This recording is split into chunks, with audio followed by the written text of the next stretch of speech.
Okay, good morning everybody, and Hazak Baruch. Thank you for joining us on this beautiful Friday morning, Erev Shabbat Kodesh, as we are getting ready for beautiful Shabbat coming up. Perashat Vayera, my friends, of course, is famous for Akedah Yitzhak. So much to talk about. Where do we begin?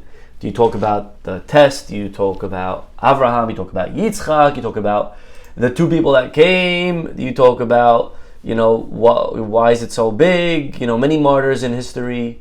You talk about afterwards. A lot to talk about. I don't know where to begin. So let's begin with Rabbeinu Bahye. Rabbeinu Bahye, here we go. Let's see what he has to say on this test. Baruch atah Adonai Eloheinu melech haolam shehakol nהיה baro. We open up with the words Vayhi ahar hadevarim ha'ele. The pasuk says, and it was after these events, Veha Elohim nisa et Avraham, and God nisa. What's a nisa? Test, right? We usually translate it. Veha Elohim nisa et Avraham, and God tested Avraham. Vayomer elav Avraham vayomer, and he says Abraham, and he says here I am. And then God goes on and tells him to take his child Yitzhak and bring him up for a sacrifice. Okay.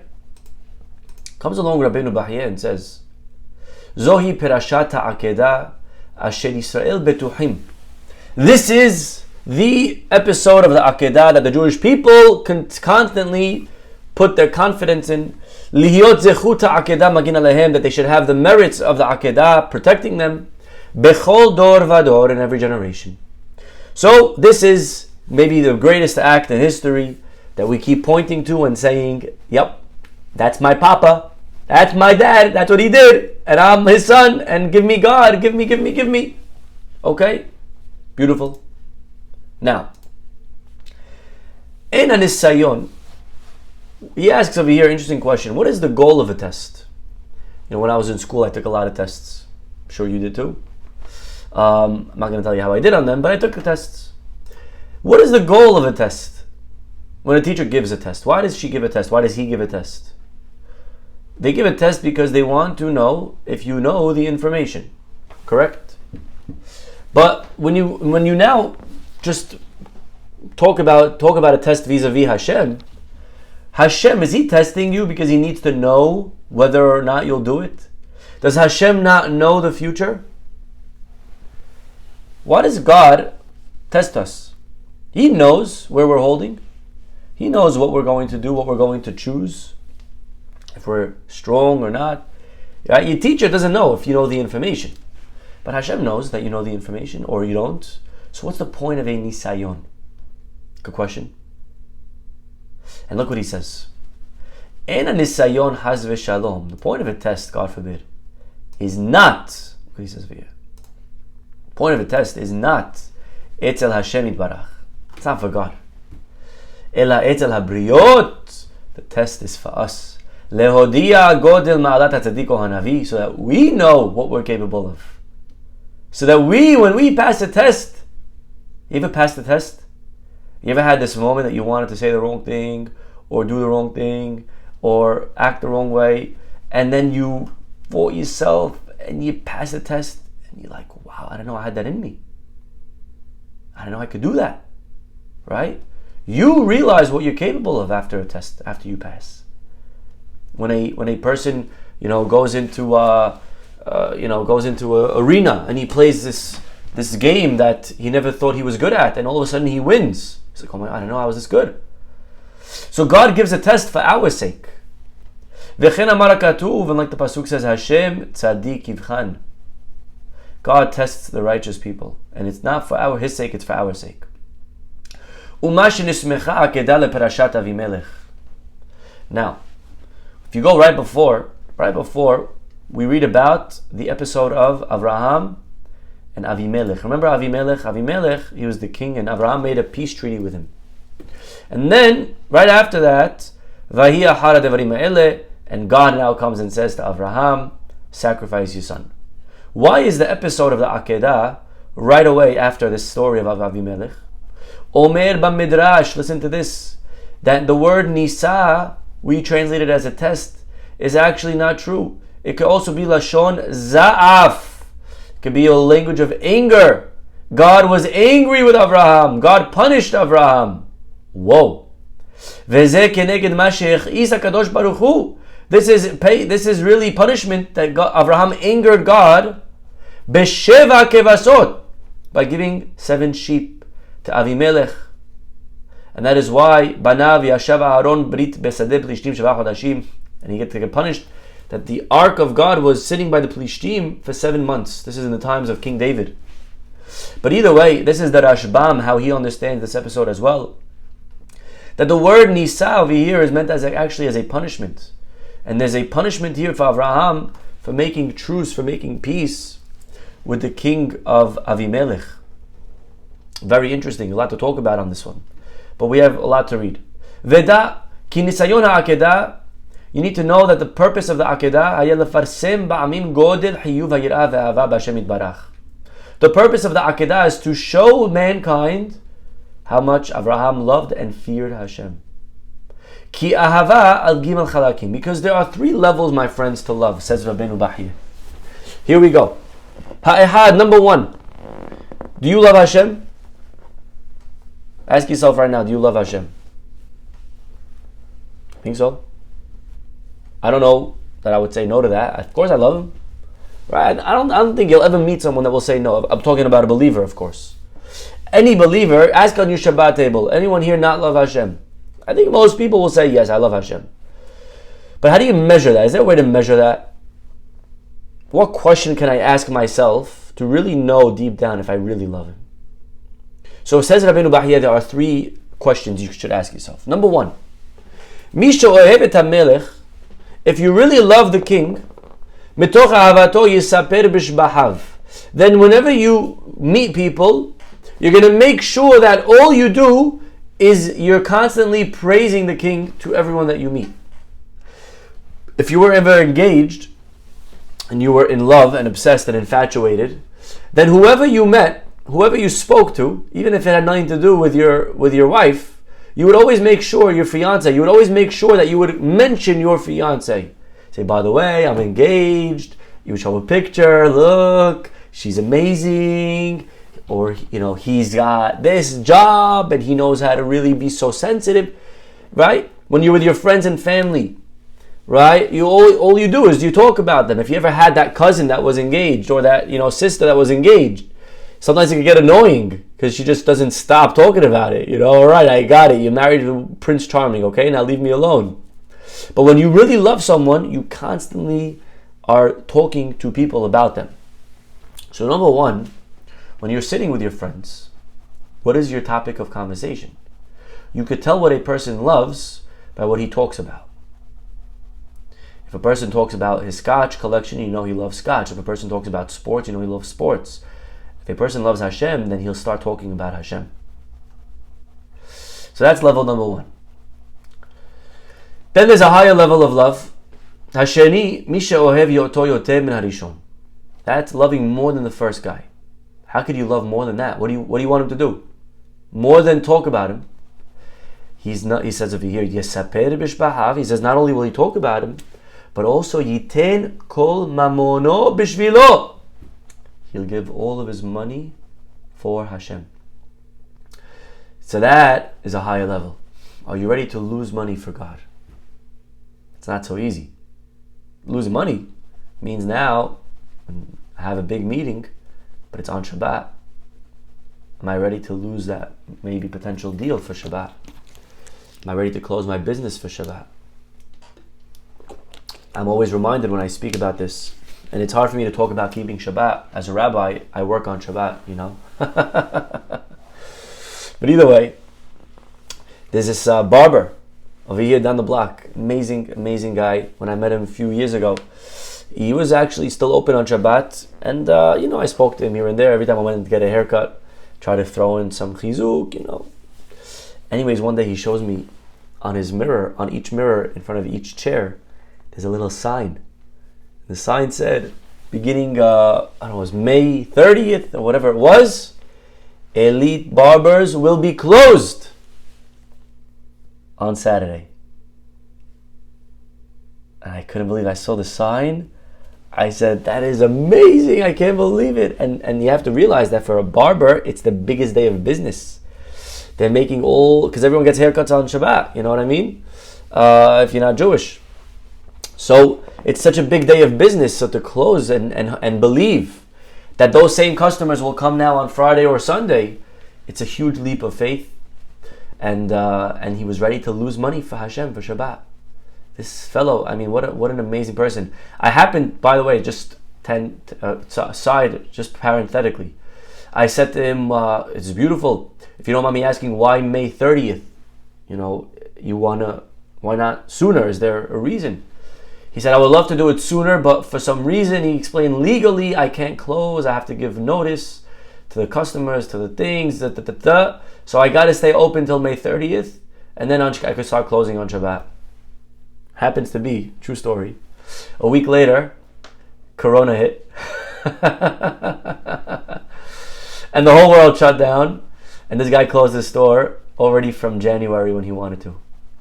And I always joke with him and I say, it's your fault, Corona happened. Hashem knew you wanted to close, so he made sure to help you make it happen. But either way, this is what it means, my friends, to love Hashem. To love Hashem, level 2, means you're ready to lose money for Him. So ask yourself, are we ready to put our money where our mouth is? Gonna take a hit. I gotta spend money maybe for mitzvot. The tefillin, mezuzah, kosher, tuition. Today, unfortunately, the many families, they stop after one kid because tuition, just too expensive. And the alternative is to have a lot of kids, but then maybe I can't afford the comforts and pleasures that I'm used to. I'm gonna have to cut down.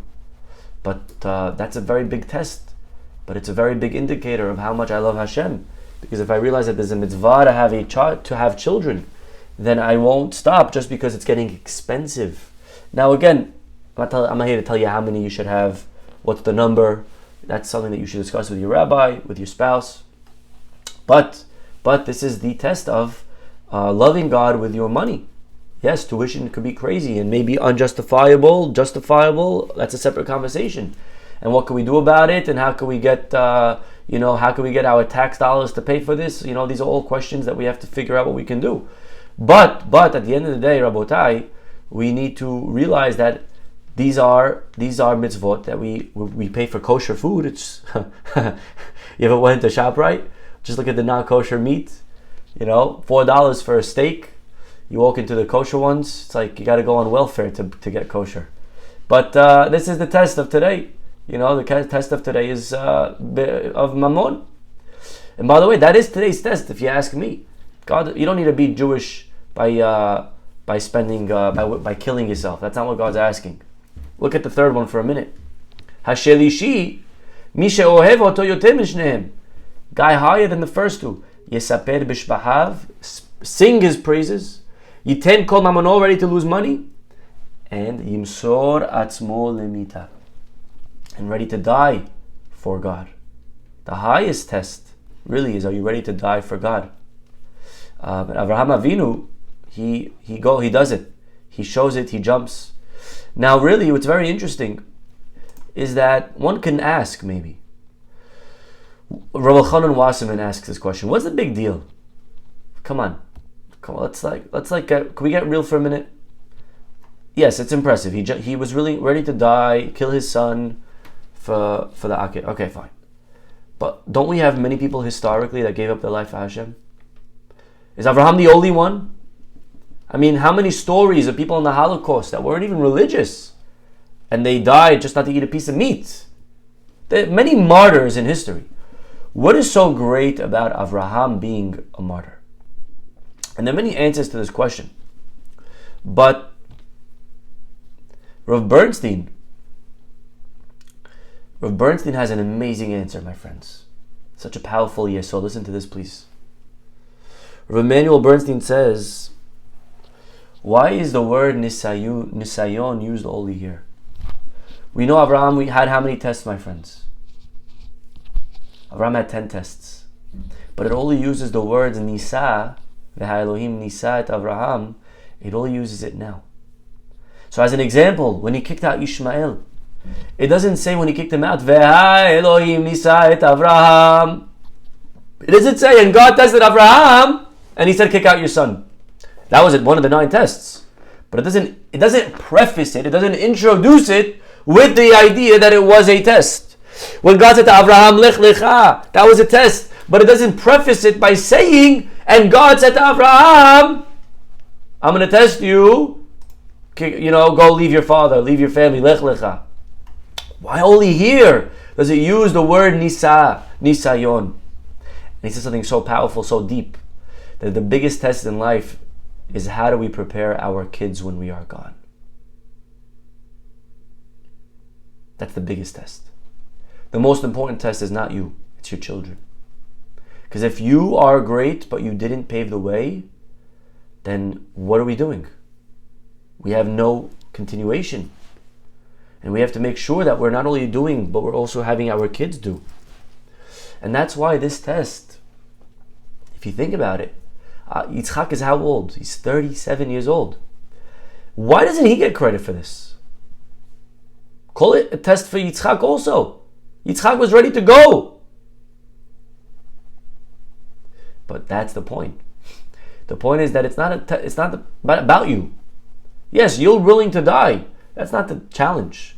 The challenge is, did you prepare your kid to die for Hashem? Not you, your son.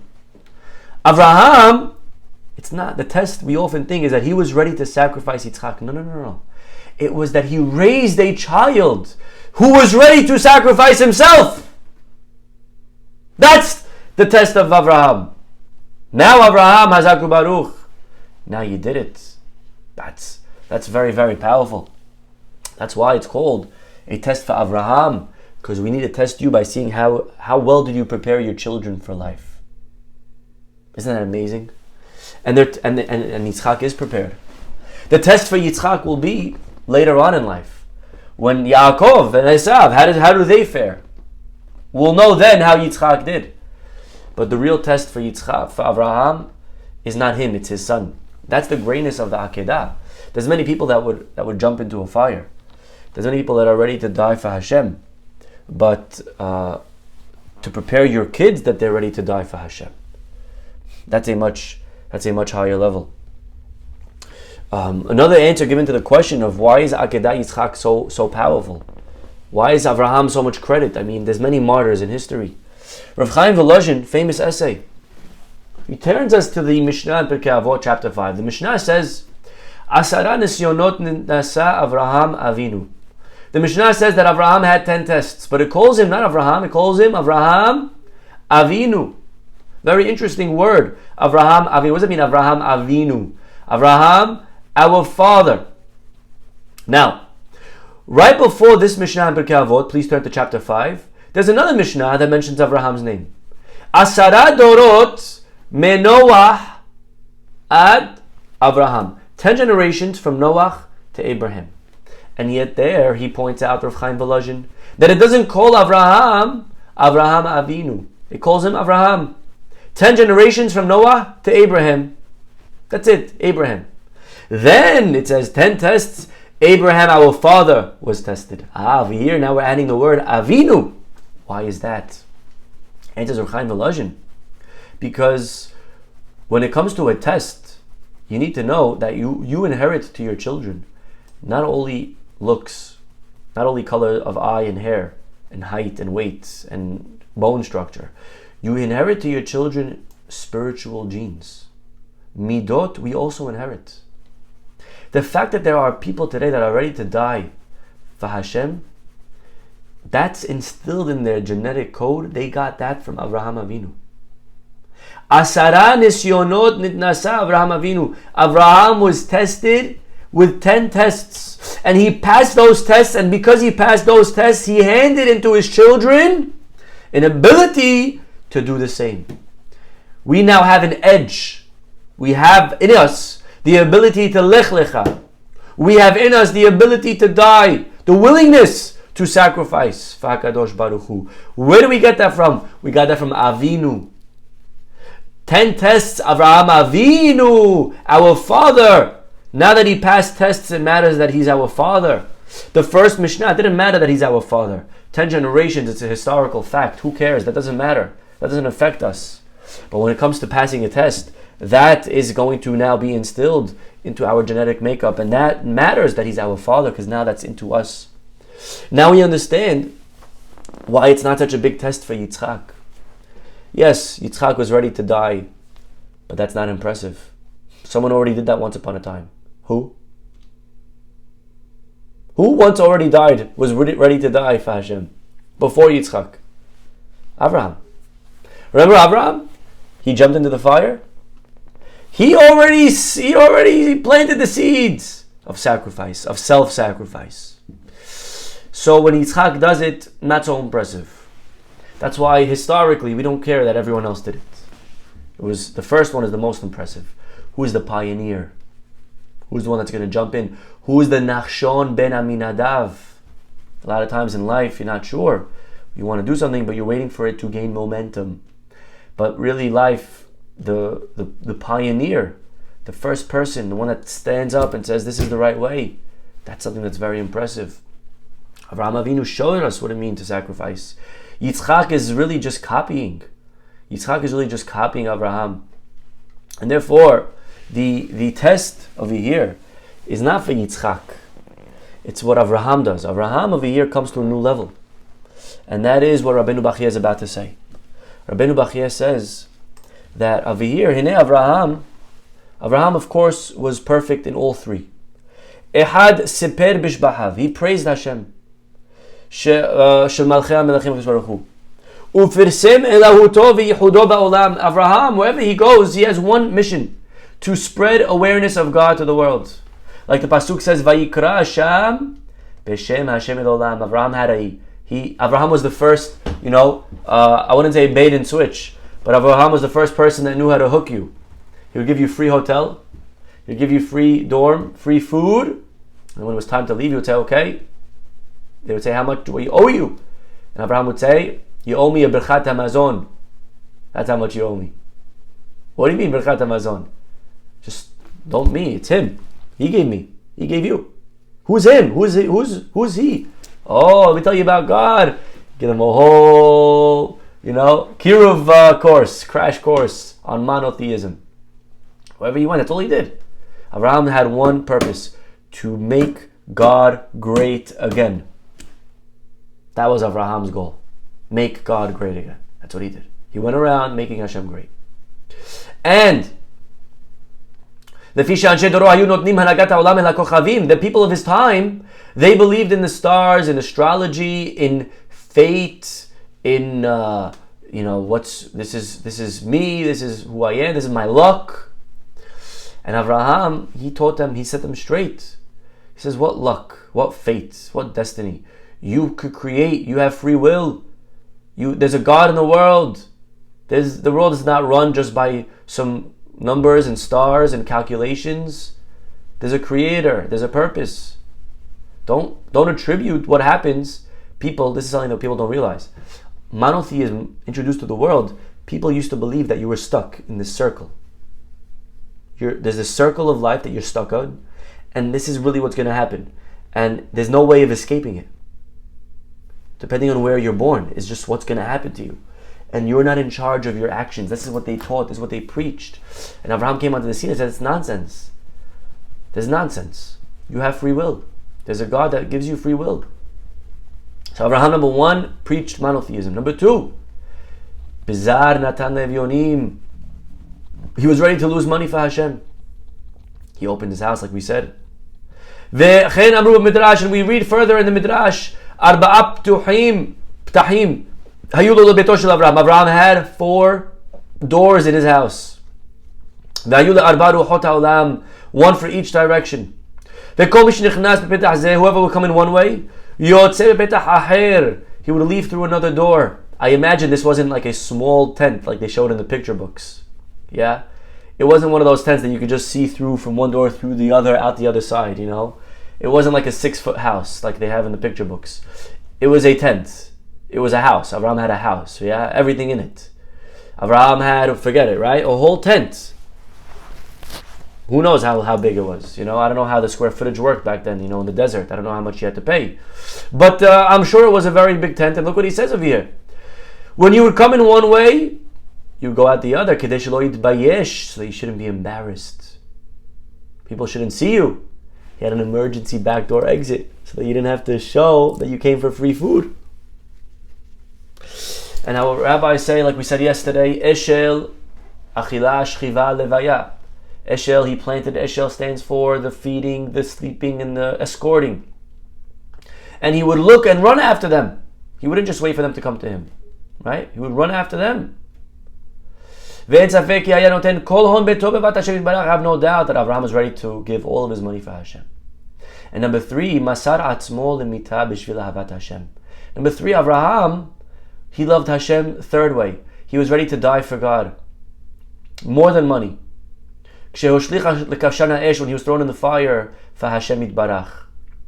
So Abraham already perfected love of God in all three ways. And by the way, we say every day, Ve'ahavta et Adonai Elohecha bechol levavcha, ubchol nafshecha, ubchol meodecha. Love God with all of your heart. Whoever you speak to, share God with them. Bechol nafshecha, with all of your soul, die for Hashem. Ubchol meodecha, and all of your money for Hashem.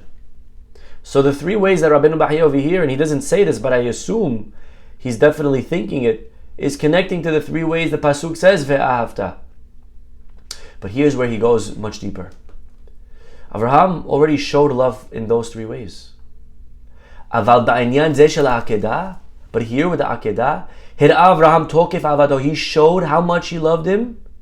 Sha'ayta hazaka ve'azza in le'arich ota im shlosha chalachim haniskarim. Abraham, what he achieves over here with the Akedat Yitzhak, it's much greater than any of those three levels. You cannot compare it to any one of them. It's not comparable to any of those three levels. If I were to ask you, Akedah Yitzhak falls into which one of those three? Talking about Hashem, giving up money for Hashem, or giving your life for Hashem? Which one of those three is the Akedah? None. Because Abraham really had no problem giving 100 bodies for Hashem of himself. He'll die 100 times for God. But this act, this is not like any of those. This test is not like any of those tests. Human nature cannot even comprehend. And the koach, you can't even really understand. That a man should be barren, 100 years old, money, wealth, fame, and all he wants is a child. And he has. Imagine how much, when he's 100 years old, how much you think this man, I mean, listen, we all love our children, right? But can you compare the love and the feeling of a couple that has a child after 1 year to the feeling of a couple that has a child after going through 10 years of procedure? It's not comparable. I don't think so. Okay, that love, when you prayed and you put so much of your tefillot and tears, and all you think about for 10 years is just having one child, and you're paying tens of thousands. And I'm thinking of just a specific couple right now, but I'm sure you're all thinking of one, and Hashem should bless them all and give them children this year. They should see a shu'ot with all of their procedures, the medicine and everything should prove, and they should have not only pregnancy, but the pregnancy should stick, and children that are healthy, and Hashem should bless every single one of them. But imagine the simcha when that child's finally holding, when the parents are finally holding that child. Imagine how much Abraham loves Yitzhak after 100 years having a kid. Now, multiply that love. Yoter veyoter lesof shana. Now, how much he loves him after a year. The first time you have him, now 8 days old. Now, how much you must love him when he's a year old. Now 15 years. It's much more than when he was 1 year old. Now he's 15, 5, 10, 15. He understands good and bad. And he starts giving you nachat. He starts reading and learning and praying and doing kindness and living in your footsteps. And how about when the kid's almost 40? Almost 40? When his mind is fully developed. Right? V'zehu Yitzhak. This is Yitzhak, guys. Shehaya ben Lamed Zayin Shana. 37. Bizman Akedah. So imagine how much love, how big is that cup of love if you had to make up a size. V'tichpal yoter ve'yoter. And how much more so now you're commanded lishchot ha-ben hazeh, with your own hands to sacrifice him. There's nothing that could compare to this type of love. But Abraham, who was so complete in his emunah, in his faith, no matter how much he loved Yitzhak, he knew, my friends, no matter how much I love my son, my love for Hashem has to be even greater. All of that, but love of God is number one. It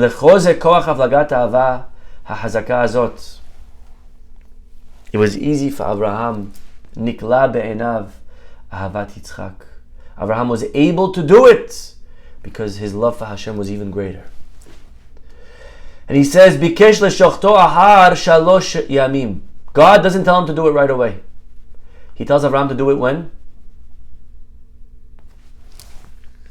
They start going. Bayom hashelishi. The pasuk says it's on the third day that he sees the cloud of God. Hashem didn't want Abraham to do the Akedah right then and there. Why? Why 3 days? Kilu ya'aseh ken bebevet hapitom. Look at this. Because if Abraham does it in the spur of the moment, maybe you'll say that he was just taken aback and confused, and it was done not premeditated. But now that he has 3 days to walk, it was premeditated. He thought about it, he pondered it, he struggled with it, he fought, he decided, he concluded, this is what I'm going to do. A lot of times you see someone inspired and you try to take advantage of them. You try to take advantage. Oh, quickly, give right now. Do it right now. Whenever someone says they need you to sign right now, stay far away. You have to always think about it. My father always taught me, think about it. Any offer, doesn't matter what, think about it. Over here, it's the opposite. Over here, if he would have done it right away, then it would have hurt him. Because then maybe people will say, Abraham didn't really know what he was doing. He was on a spiritual high. How many times you get on a spiritual high? You go on a Shabbaton, you go to the Kotel, and you go on this week of crazy, this streak of observance. But that's not you. That's not really you. It's nice, you got inspired. But that's you playing bowling with the bowling lanes, with the bumper. Right? That's not you. You're inspired. You got this moment of inspiration. Let's see when you cool down. Avraham Avinu, if he offers Yitzchak right here, right now, maybe people will say, Avraham didn't know what he was doing. Says the Midrash, similarly, Shelo Yehu Amot HaOlam, we don't want the nations, Omrim, to say, Hamamo Arbebo Ve'alach Lishchot et Beno. He just got caught up in the moment. And like they say, you strike the metal when it's hot. Abraham was hot, so he went and did it. But I'm sure he regrets it now. I'm sure he regrets it. Like, sometimes people, they get a tattoo. Yeah? And then they immediately regret it. One of the biggest regrets is getting a tattoo. Because you were there, you saw your friend, it looked cool for a second, and you got it. And if you were able to just stop and think, you would never do that. And God wanted Abraham to stop and think. Because if you don't think, then you're just doing it robotically. You're just doing it out of inspiration. But don't do that. Make sure it's you. Now, it's very interesting because actually we learned in the past when it comes to inspiration that a person needs to, when you're inspired, that's when you think clearly. And you need to now make a resolution. But this is what Rabbi Mizrahi is saying, that your resolution to prove worthy, we need to see how you do it tomorrow, how you do it next week. Avraham Avinu, if he would have sacrificed his son then and there, that's a one-time resolution. I don't know if you're going to do it next time. He's dead already. You can't try. You can't kill the same kid twice, right? But that's why God wanted him to wait. Beautiful. So this is very powerful. This is Rabbeinu Bachya over here. By the way, just parenthetically, came back to what we said earlier, that Avraham Avinu, this is his test. What test? Not a test of dying for Hashem, but a test of preparing your child to die for Hashem. Yitzhak's not so impressive because he already inherited the genes of sacrificing oneself. Abraham did that already. So Yitzhak does it. He's kind of like, it's easy for him, if you will. It's like a kid who's raised in some religious environment, Bnei Brak, to keep Shabbat. Of course he keeps Shabbat. His father keeps Shabbat. He's raised to keep Shabbat. But what happens when, a kid who's not born into that? That's more impressive. So Yitzhak passing the test is second nature. The test is really for Abraham, who never did this. To now have to sacrifice your own child, that's a different level. By the way, there's a story. Listen to the story, and we'll end with this. Story in Masechet Berachot. Gemara tells us, Rabbi Akiva, he was being burned to death, and he started screaming, Shema Yisrael, Hashem Elokeinu, Hashem Echad. Rabbi Akiva starts yelling, Shema Yisrael. And the Gemara tells us that the students that were there, they said, Rebbe, even here,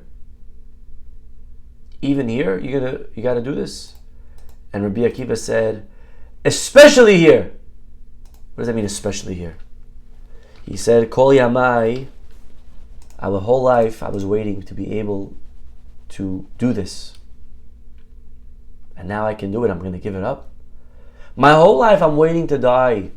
Al Kiddush Hashem. And I saw an amazing question. Really? Your whole life you're waiting to die for Kiddush Hashem? I don't know. I don't know. Are you guys waiting to die for Hashem? Is that really what I'm supposed to do? Am I supposed to wait my whole life anticipating when am I going to die for God? I don't think so. Right? How many times my rabbi used to say, the goal is not to die for Hashem, it's to live for Hashem. Right? To die for God is one time easy. But to now live with that for the rest of your life, to have to sacrifice every day, keep Shabbat every week, not just once and die, and that's it, you're done. So what does that mean? Rabbi Akiva, really your whole life you're waiting? Why? Why is he doing that? But if we know anything about Rabbi Akiva was not Jewish by birth. Rabbi Akiva was Ben Gerim. He was a son of converts. And if that's the case, what he went to say, I don't come from Abraham. I don't know if I have it in me. I wonder. You Jews, you were born ready to die for Hashem, but you got that from Avraham Avinu. You got that from your father. I didn't know if I had it in me. Would I be able to stand the test of time? And now I see that I'm ready to. My whole life I was waiting for this moment. And Rabbi Akiva's conversion proved to be legitimate, to be true, to be sincere. But either way, my friends, this is the Akedah. So many beautiful, important points that we picked up today from Rabbeinu Bachya. Number one, the idea of a test. The test is not for God. It's for us to show us what we are capable of accomplishing. Number two, we saw the three different levels of love, of speaking, of money, of body sacrificing. We saw that this over here was the highest level. That Abraham Avinu wasn't just sacrificing himself, he was ready to sacrifice his child. And finally, we saw that the ultimate test of life is that not are we prepared, but are our children prepared. If we raise them properly, then we have done a good job. That is the only really metric that you can measure. Because, and again, Abraham had a Yishmael. And Yitzhak had an Esav. And we could go one by one. You'll be hard to find a giant that didn't have a difficult child. But at least we have to do ours. And part of ours is making sure that we're doing whatever we can, lechanech, to try to train, to try to make sure that we're preparing our children. Because, we're in a very complicated world today. And the values of the world, it used to be, you picked it up through osmosis, through your house, through the environment. But the world today is so complicated, and and even non-Jews. So much of the voting that went on was because people wanted to feel like they could send their 6-year-old to school without having to worry that they're going to be indoctrinated and have all this nonsense shoved down their throat. Can I please send my first grader to school without someone trying to teach them that there may be the opposite gender, or without someone trying to convince them of pronouns being this is the world that we live in today. It's a crazy world. And we have to ask ourselves, what are we doing as parents to make sure that we're giving our children the education that they need, the chinuch that they need, so that when they grow up, they're not going to be, because if it is where it is today, just imagine in 30 years, everyone's being educated this way. In 30 years, when you're an adult, it's going to be normal to talk like that. That's what everyone else is going to be saying. What pronoun would you prefer? What are we doing to prepare our children? What are we doing to teach the next generation? That is the lesson of Akedah Yitzhak. Okay, we'll stop over here. Have a wonderful day, everybody. Wishing you all a Shabbat Shalom. And God willing, we'll see you all next week. Bye-bye.